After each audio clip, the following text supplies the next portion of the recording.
오해 바로잡기라는 제목으로 하나님의 말씀 증거하겠습니다. 우리는 살면서 어떤 일이나 사람에 대해서 오해하거나 착각합니다.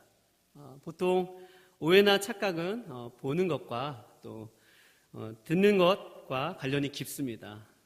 예를 들어서 배우자와 결혼하기 전에는 정말 로맨스하고 달콤하다가도 결혼하고 나면 결혼이 현실이지 않습니까? 예전에는 생리적인 현상을 해도 몰래 하곤 했는데 대놓고 소리내서 가스를 배출하기도 하고요. 또 예전에는 아내가 아니죠. 죄송, 아닙니다. 네. 괜히 오해하실까봐. 네. 넘어가겠습니다. 얘기가 안 될 것 같아요. 괜히 오해하실 것 같아요. 제가 그렇게 사는 줄 알고. 그러니까 배우자가 정말 예쁜 줄 알았는데 아침에 화장 지운 얼굴 보고 딴 사람과 사는 듯한 느낌, 이런 거. 잘못 봤다. 착각했다, 오해했다, 그런 거 아니겠습니까? 이렇게 우리는 보는 것을 잘못 볼 때 오해하기도 하고요. 또 상대방의 말을 잘 경청하지 않을 때 오해하기도 합니다. 우리가 잘 생각해 보면요. 우리가 겪는 오해 중에 하나는 잘 우리가 다른 사람의 말에 귀 기울이지 않을 때예요. 그래서 가정에서 보면 좀 제발 핸드폰 좀 보지 말고 내 눈 좀 마주칠 수 없겠어?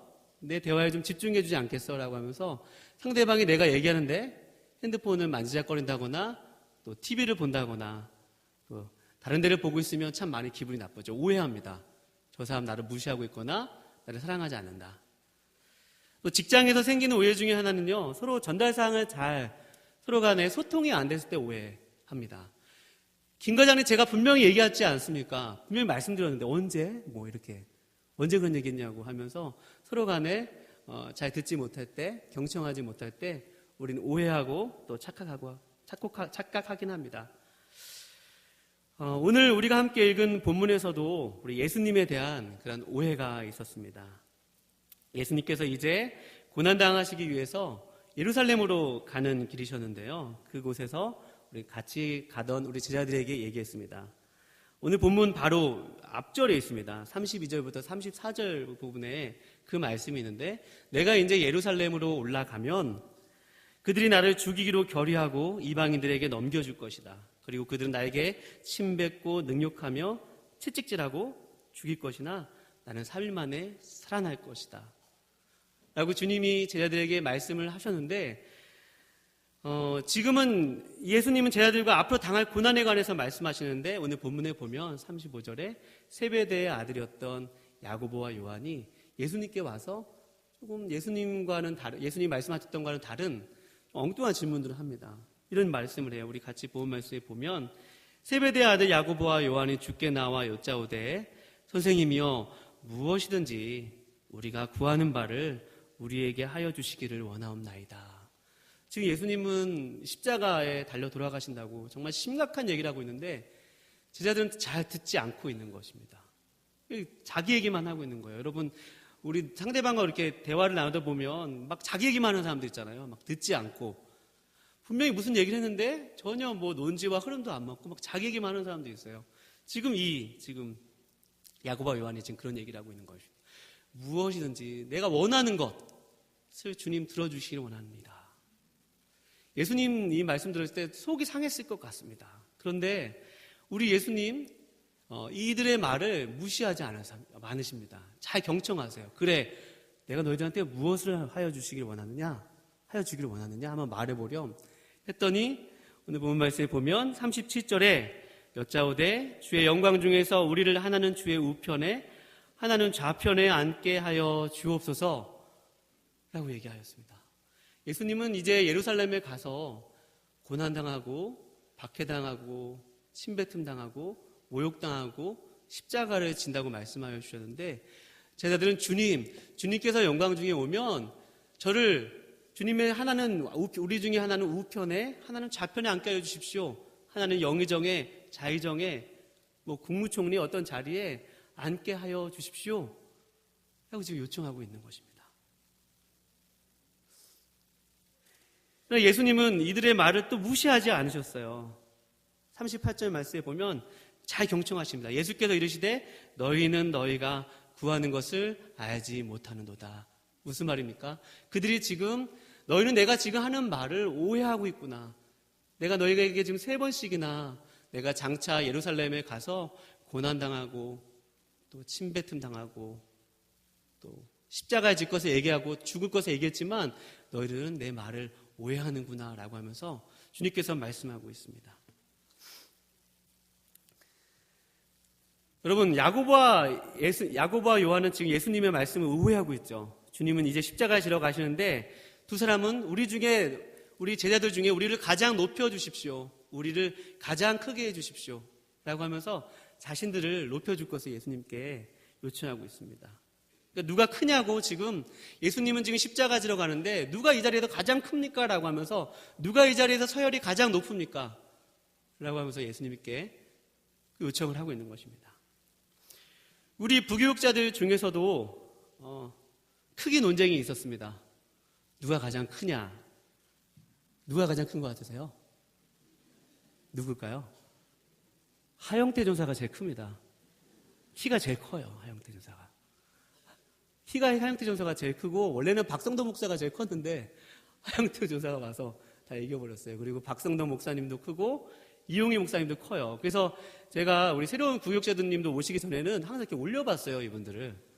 무슨 얘기를 하려면 이렇게 살짝 올려보고 그러면 그분들 저를 이렇게 내려다보고 그래서 제가 기도했어요. 새로운 분들 오시면 제발 저랑 키가 똑같은 사람 오게 해주세요. 그래서 제가 어제 박형규 목사님한테 키 물어봤고요. 올라오기 직전에 성경 목사님한테 물어봤는데 박형규 목사님 저랑 똑같아요. 깜짝 놀랐습니다. 저랑 키가 똑같고 성경 목사님 저보다 1cm 크시더라고요. 네. 감사하죠. 그러니까 박형규 목사님과 성경 목사님과 제가 키를 재는 것을 여러분 속된 말 뭐라고 합니까? 도토리 키재기라고 하죠. 서로 네. 그런 키재기를 지금 이 제자들이 하고 있는 거예요. 누가 크냐? 아니 누가 큽니까 도대체? 주의 나라가 영광 중에 오면 내가 가장 큽니다. 내가 저 사람보다 큽니다. 교회 공동체 안에서도 또 가정에서도 또 우리가 처한 그러한 직장과 환경 속에서도 하나님 누가 이 자리에서 가장 큽니까? 누가 갑입니까? 누가 여기서 힘을 가지고 있죠? 라고 질문하는 게 여러분과 저의 모습은 아닌지 모르겠습니다. 그런데 다른 제자들의 반응도 독특합니다. 야고보와 요한의 말을 듣고 오늘 본문 말씀에 보면 그들이 41절 말씀에 보면 화를 내었다고 그럽니다.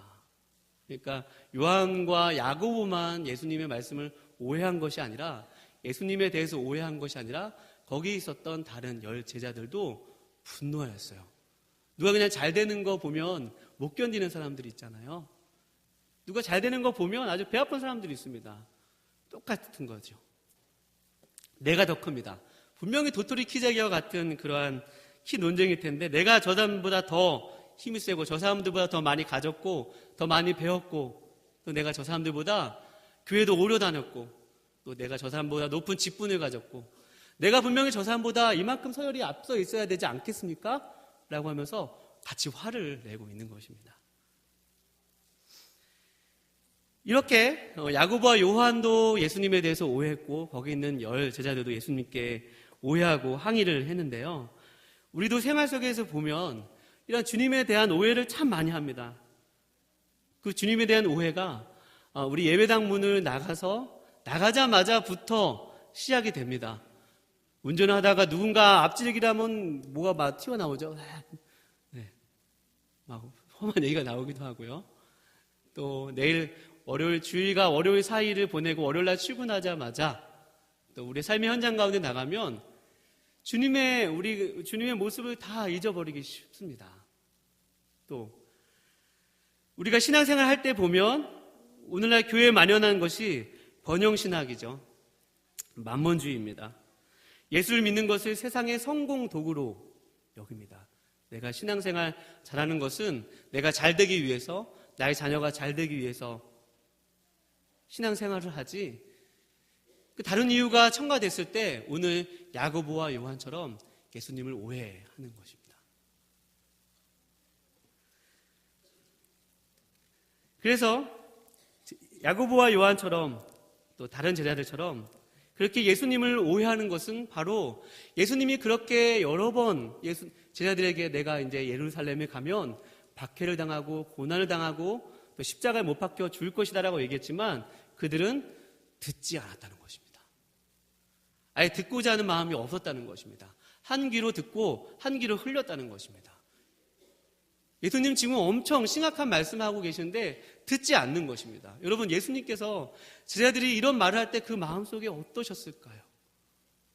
저 같으면 꿀밤이라도 하는데 팍팍 때려주고 싶어요. 에휴, 이 철없는 녀석들아 하면서 꿀밤이라도 때려주고 싶은데 오늘 예수님의 말씀은 예수님은 끝까지 그러니까 대화를 하십니다.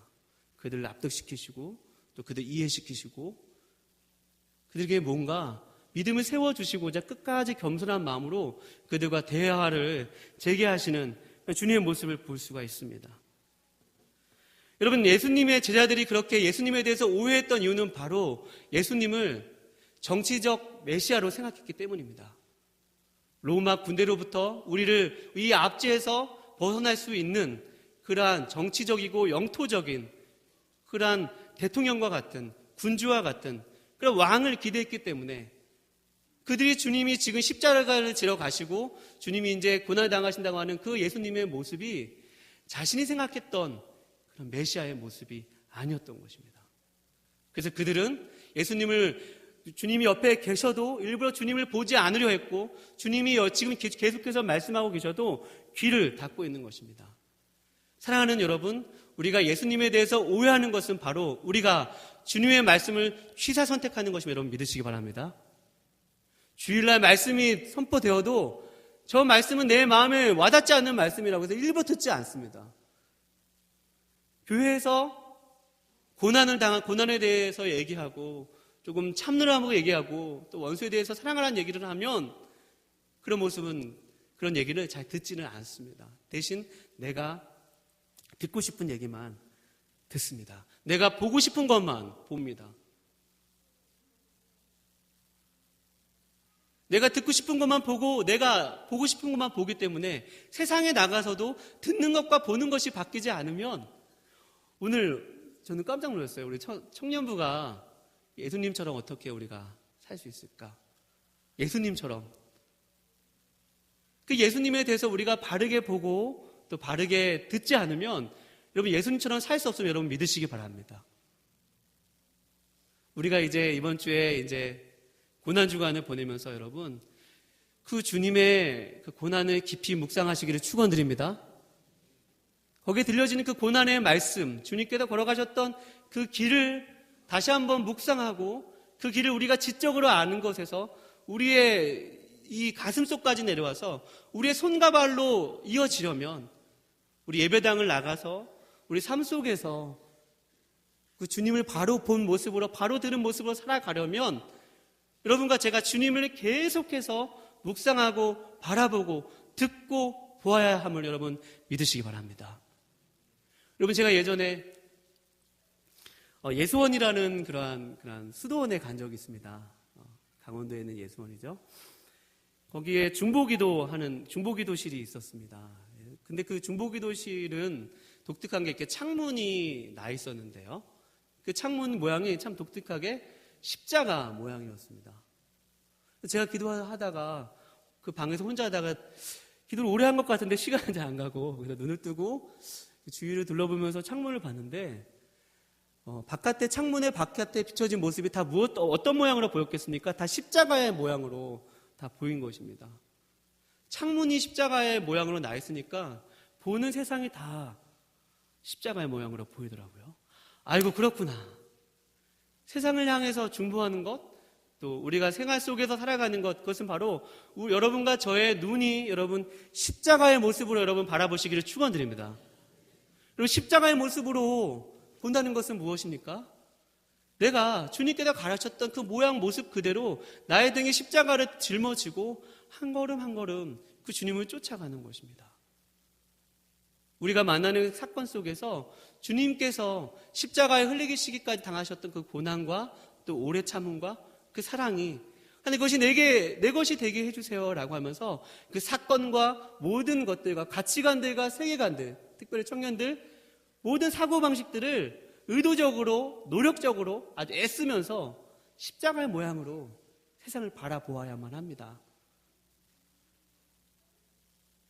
그때 여러분과 저는 주님의 모습을 오해하지 않고 우리 삶 속에서 주님의 모습이 그대로 나의 손과 발을 통하여서 나의 삶을 통해서 흘러가는 것입니다. 오늘 본 말씀에 보면 우리 주님이 참 제가 오늘 본 말씀을 읽으면서 참 은혜가 되었던 부분이 있습니다. 예수님께서 야고보와 요한이 예수님께 그런 질문을 했어요. 하나는 좌편에 하나는 우편에 앉아주실 수 있겠습니까?